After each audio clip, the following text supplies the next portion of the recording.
inspiration actually came from the RPG call because the theme was contextualizing 21st century skills.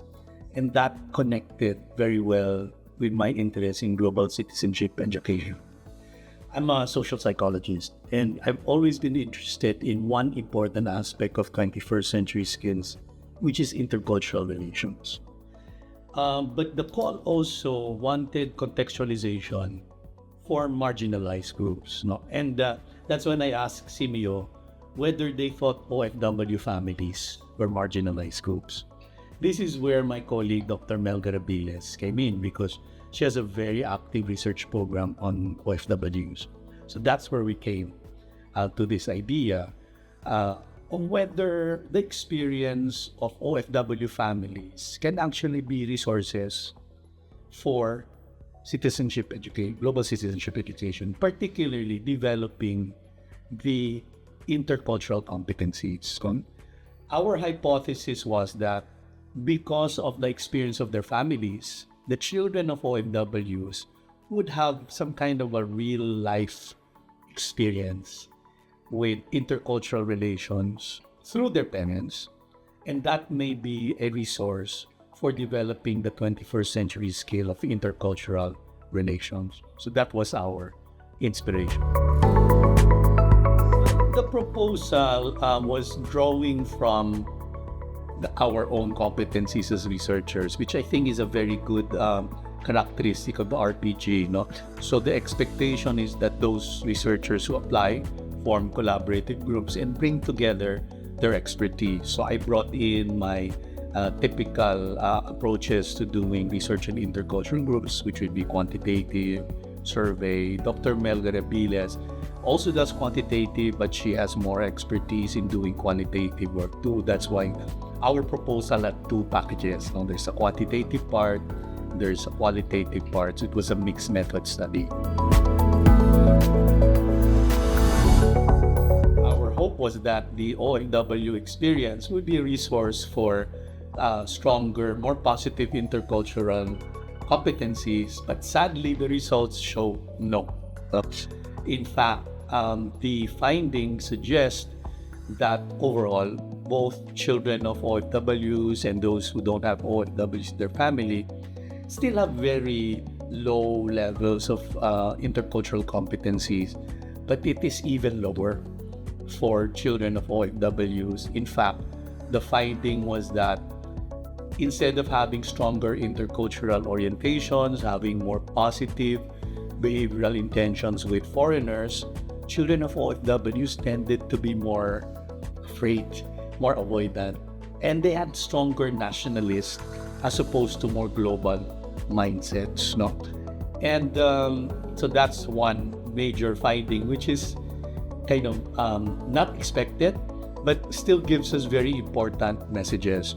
So first big message is this, if we contextualize intercultural competencies, we're facing a very difficult challenge because that mindset is not there.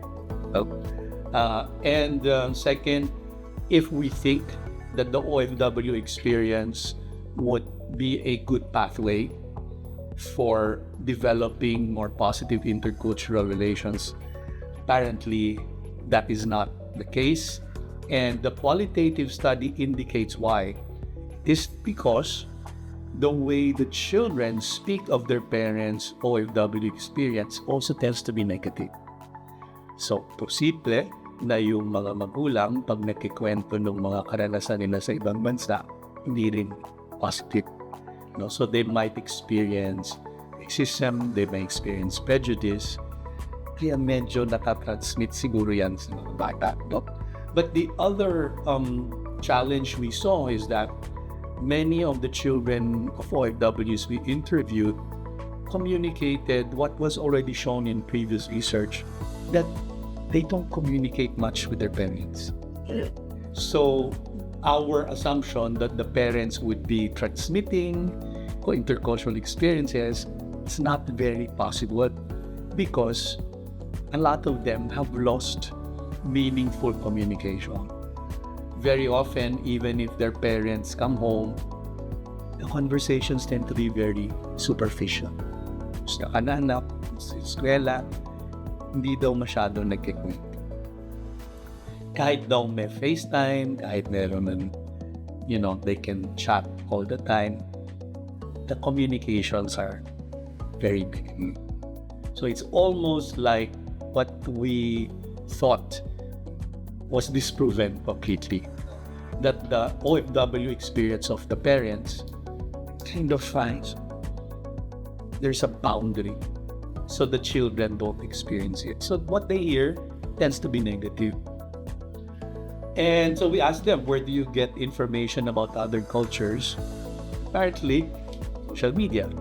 A lot of them like Korea. This is expected through TikTok, through Instagram, Facebook. They have access to foreign cultures. It's not through their parents. So in a way, that makes sense, so that children of OFWs have the same access to global knowledge as the children of non-OFWs. Kung pwede nating sabihin, parang hindi naging factor yung experience ng parents sa kanilang intercultural competencies.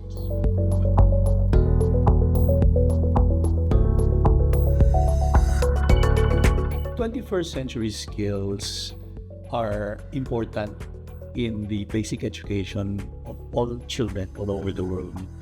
Our Department of Education has attempted to incorporate it in curriculum. There are very good attempts to develop Global Citizenship Education curriculum by colleagues in PNU, for example. But I think we should make parents aware that this is not a very strong element of our children's education. We should not feel bad, because in many Asian countries, this is also not a well-developed component of the curriculum. No? But I think as a country, we need to be much more aware about how our lives, our economy, our ideas are connected to other people in other cultures. And it seems our education system is having a hard time making this work. We're in the early stages, obviously, and I think SEAMEO INNOTECH is doing a good job to try to help us contextualize this in our experience. But maybe if the schools are not yet doing it, perhaps families can start nurturing, because what are the statistics? I think 20-25% of all families in the Philippines have OFW. The OFW experience is a very real and viable example of intercultural experience. But so far, the way the children understand it seems to be more negative. And understandably so, right? But I think a message that we would like to communicate is that we should start also constructing more positive perspectives about the OFW experience aside from the economic benefits. Okay, it is true, and I think it's just a matter of communicating it, that it enriches, in a psychological sense, in a cultural sense, the lives of many OFWs and their families. We need to find out when that happens. And we think, based on the negative results, we can figure out what's the positive. What is the positive? When you communicate. So if we strengthen the communication between OFWs and their families, maybe, if our government agencies try to do a better job of protecting the security and the welfare of OFWs, maybe they will have more positive stories to share, and maybe that kind of positive discourse in families, when parents can share not just the hardships, but also the good aspects of their intercultural experiences, maybe children will also look at the OFW experience in a more positive way. There's a lot of research that already shows that children of OFWs are also more likely to want to become OFWs. But the motivation is economic, right? So, but part of the 21st century skills is also appreciating what we can learn from other cultures, what other cultures can learn from us.